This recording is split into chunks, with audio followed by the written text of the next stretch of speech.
Bienvenidos a las noticias de última hora. Y en respuesta, Irán dice que cierra otra vez el estrecho de Hormuz. Sin embargo, Estados Unidos niega haber pruebas del cierre anunciado por Irán. ¿Afectará todo esto a las negociaciones tras el memorando de entendimiento entre Irán y Estados Unidos? Con este y más temas, arrancamos. Irán vuelve a cerrar el estrecho de Hormuz tras los ataques israelíes en Líbano en los que murieron al menos 24 personas. Así siembra dudas sobre las negociaciones con Estados Unidos previstas para los próximos días en Suiza. Y Bolivia registra este sábado 44 puntos de bloqueo de carreteras en 4 de sus 9 regiones durante las primeras horas del estado de excepción que declaró en la madrugada el gobierno de paz de Rodrigo Paz.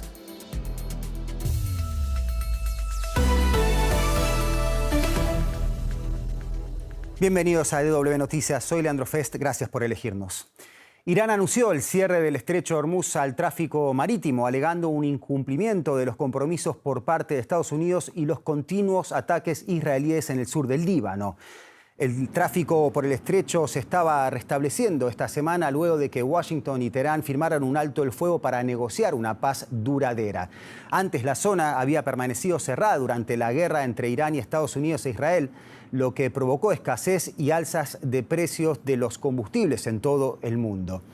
Este sábado, ataques israelíes en el Líbano dejaron al menos 24 muertos según la Agencia Nacional de Noticias libanesa. Los bombardeos impactaron la ciudad sureña de Nabatiyeh y localidades cercanas, apenas horas después de que entrara en vigor un alto el fuego con la milicia chiita Hezbollah, considerada terrorista por varios países. Israel dice que fue la respuesta al lanzamiento por Hezbollah de más de 50 proyectiles contra sus fuerzas estacionadas en el sur del Líbano anoche.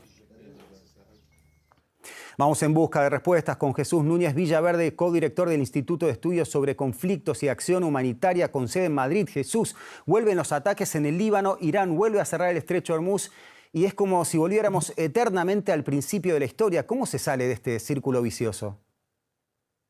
La verdad que no es fácil porque lo que estamos viendo es por parte del gobierno israelí de Benjamín Netanyahu un intento claro de reventar la posibilidad de que el pacto logrado entre Estados Unidos e Irán pueda desembocar en algún acuerdo que deje a Teherán la posibilidad de mantener un programa nuclear y que encima reciba compensaciones por los daños causados. Por lo tanto, tenemos que partir de la idea que mientras Netanyahu no sienta la presión por parte de Donald Trump para cerrar ese frente bélico en Líbano, no nos puede extrañar que Irán utilice la principal base de negociación que tiene ahora mismo, que es el control del estrecho de Hormuz, para enviar un mensaje claro de que si no se aceptan las condiciones de frenar ese frente en Líbano, no va a haber avances en los acuerdos y en las negociaciones que tienen que desarrollarse a partir de ahora. Jesús, ahora Irán habla también de incumplimiento de compromisos por parte de Estados Unidos. ¿A qué se refiere concretamente? Bueno, básicamente entiendo que es esa condición, la de conseguir la detención, el cese de las hostilidades en todos los frentes de la región, y eso incluye al Líbano. Irán ha dejado claro que está dispuesto a respaldar y a seguir apoyando a uno de sus principales peones regionales, que es la milicia chií libanesa de Hezbollah en Líbano, y por lo tanto, desde ese punto de vista, en la medida en la que Trump no ha conseguido todavía que Benjamín Netanyahu frene esa ofensiva terrestre que lleva desarrollando desde hace meses, esos incumplimientos constantes del derecho internacional y esa violación sistemática de la soberanía del Líbano, pues no va a permitir que vaya adelante lo que ahora mismo un desesperado Trump necesita, que es un acuerdo inmediato antes de que lleguen las elecciones de noviembre, que le pueden suponer un revés muy importante en el resto de su presidencia. Jesús Núñez Villaverde, muchas gracias como siempre por tu completo análisis. Un placer, hasta la próxima. Y seguimos en otro de los temas destacados. Bolivia registra este sábado 44 puntos de bloqueo de carreteras en 4 de sus 9 regiones durante las primeras horas del estado de excepción que declaró en la madrugada el gobierno de Rodrigo Paz. El gobierno firmó el viernes un acuerdo con la Central Obrera Boliviana que fue rechazado por los otros 2 sectores en conflicto.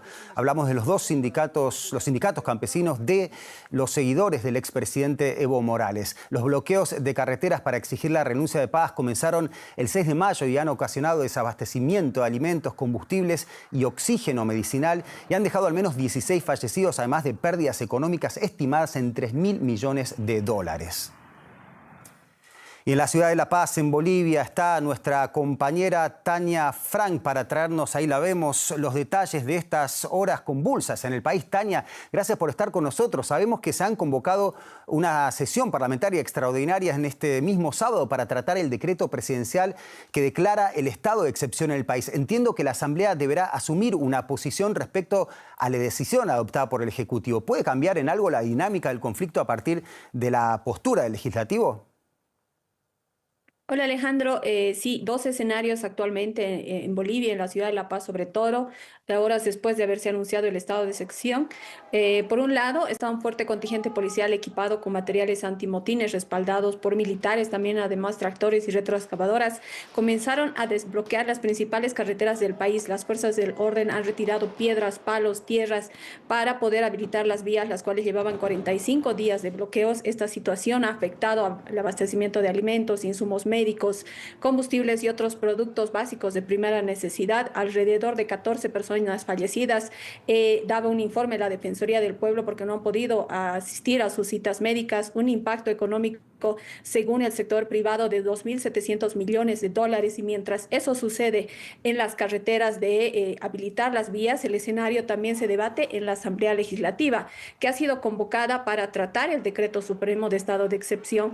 La Asamblea ha convocado para la sesión durante esta noche. Se deberían de concentrar los parlamentarios en la Asamblea Legislativa de forma obligatoria, dice la orden, para poder tratar este tema del decreto, y tienen 72 horas para su revisión, para aprobarla o rechazarla. La Paz y el Alto han vuelto, se podría decir, de alguna manera esta mañana un poco a la normalidad, porque se ha observado la circulación vehicular, hay aperturas de algunos mercados, expectativa también con los choferes que están haciendo hace varios días filas en los surtidores para poder cargar combustible. Mientras tanto, los operativos en las carreteras continúan y uno de los puntos conflictivos se encuentra en el trópico de Cochabamba.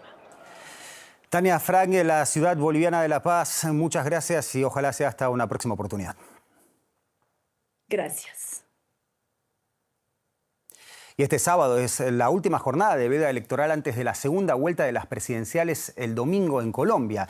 El presidente Gustavo Petro pidió que el escrutinio se realice con máxima vigilancia ciudadana y solicitó recuperar mecanismos de transparencia electoral que, según aseguró, fueron eliminados. La petición de Petro está relacionada concretamente con los formularios E14. Son las actas en las que los jurados de votación registran los resultados preliminares de cada mesa. Los colombianos eligen este domingo al sucesor de Gustavo Petro.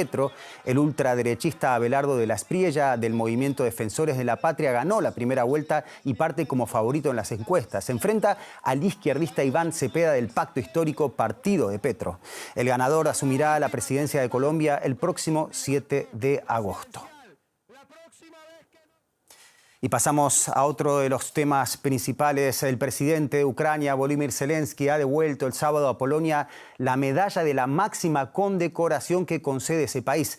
Varsovia había retirado la distinción a Zelensky tras una disputa relacionada con masacres durante la Segunda Guerra Mundial que revela un distanciamiento diplomático. Polonia ha sido una firme aliada de Kiev en Europa, pero sus relaciones se deterioraron después de que Zelensky bautizara una unidad militar en honor al histórico grupo nacionalista Ejército Insurgente Ucraniano, al que Varsovia acusa de genocidio y de masacrar a unos 100.000 civiles polacos entre 1943 y 1945. La controversia llevó al presidente polaco, el nacionalista Karol Nawrocki, a retirar el viernes la Orden del Águila Blanca otorgada a Zelensky en 2023. Hablamos de un distanciamiento diplomático entre Ucrania y Polonia, uno de los aliados más estrechos de Kiev en la Unión Europea y también en la OTAN. Y para entender qué pasa, nadie mejor que el periodista Ricardo Marquina, quien vemos ahí, sigue la situación en Ucrania. Ricardo, ¿cómo valoras este roce entre ambos países? Buenas noches desde el Báltico. Pues sin duda un momento muy complicado y bastante delicado especialmente para Ucrania, porque ha sido, se podría decir, no la más inteligente de las decisiones por parte del presidente Zelensky, forzar esta tensión con Polonia, que es, junto con Alemania, el país europeo que más fuertemente ha apoyado, tanto económica como militar como políticamente, a Ucrania contra Rusia. Esto es malo para Ucrania, sin duda. Es malo también para Polonia, porque antes de esto ya había habido roces entre nacionalistas, ultranacionalistas polacos y la comunidad ucraniana de refugiados que hay allí, con lo cual esto podría desembocar quizás en tensiones internas en ese país. Pero aquí hay un ganador, y ese ganador es Moscú. En Moscú están celebrando este roce que vendría a sumarse pues, a esas otras rupturas con movimientos de extrema derecha en Europa que piden alejarse de Ucrania. En Moscú están contentos con esta fractura en la unidad europea de apoyo a Ucrania que ven que es cada vez menos unitaria. Y no fue el único roce entre naciones este sábado, Ricardo. Queremos preguntarte justamente sobre una noticia que trascendió en las últimas horas, y es que Zelensky le ha dado una semana a Bielorrusia para retirar unos equipos que, según Kiev, se usan para guiar drones rusos, y advierte de que Ucrania los destruirá si no actúa. ¿Qué implica este ultimátum? Pues es otro movimiento bastante difícil de comprender por parte de Zelensky, porque se acaba de meter él solo en un laberinto de muy difícil salida, porque si dentro de una semana no cumple esa promesa y no ataca a Bielorrusia, porque entendemos que los rusos no van a retirar esas bases de control de drones del sur de Bielorrusia, pues Zelensky quedará deslegitimado frente a los más radicales de su audiencia. Pero es que si ataca a Bielorrusia, corre el riesgo de que Lukashenko lleve a su país a la guerra contra Ucrania. Y Lukashenko tiene algo que ofrecer que Putin necesita con desesperación, y esto es hombres. Lukashenko podría poner sobre la mesa 80.000 soldados bielorrusos listos ya para el servicio y cerca de 300.000 reservistas. Ese es un frente que, si se abre, sería más que muy, extremadamente difícil de controlar para Ucrania. Ricardo Marquina desde Tallinn con todos los detalles del conflicto ruso-ucraniano. Gracias. Y del calor de los conflictos bélicos nos vamos al calor real que se siente aquí en el cuerpo, porque gran parte de Europa occidental está sufriendo una intensa ola de calor, y los pronósticos dicen que las temperaturas seguirán aumentando en los próximos días. Los científicos dicen que el cambio climático por causas humanas está haciendo estos fenómenos más frecuentes e intensos. Por esto aumentan los riesgos para la salud y también para la economía. Según la Organización Mundial de la Salud, el calor extremo ha causado más de 200.000 muertes en Europa en los últimos 4 años. Para muchos europeos ya es la segunda ola de calor del año, con temperaturas que superan los 40 grados Celsius en varias ciudades del continente. Las autoridades han emitido advertencias por calor extremo, algo especialmente peligroso para adultos mayores, niños y personas con problemas de salud que tienen riesgo de sufrir agotamiento, un golpe de calor o incluso riesgo de muerte. Tenemos un bebé de 11 meses y medio y es muy difícil. Lo tenemos en la sombra todo el tiempo y mantenerlo siempre fresco. Le ponemos un paño húmedo y tratamos de protegernos cuando podemos. Nos vamos a casa a tomar una siesta en las horas más calurosas. La causa de la ola de calor es un potente sistema de alta presión, llamado cúpula de calor, que lleva corrientes del Sahara sobre gran parte de Europa. Los científicos dicen que el cambio climático, por causas humanas, está haciendo que las olas de calor sean más frecuentes e intensas. Y según la Organización Meteorológica Mundial, Europa es el continente que más se está calentando en el planeta. Junto con el aumento de las temperaturas, los meteorólogos advierten de fuertes tormentas, granizo y lluvias intensas durante el fin de semana. Pero por ahora, la mejor forma de combatir el calor es hidratarse y mantenerse lo más fresco posible. Y el presidente de Estados Unidos, Donald Trump, presentó el nuevo Air Force One, una aeronave donada por Qatar. El Boeing 747, cuya remodelación costó $400 millones, luce un diseño llamativo con la parte inferior en azul marino. La nave será utilizada solo hasta 2028, ya que en esa fecha entrará en servicio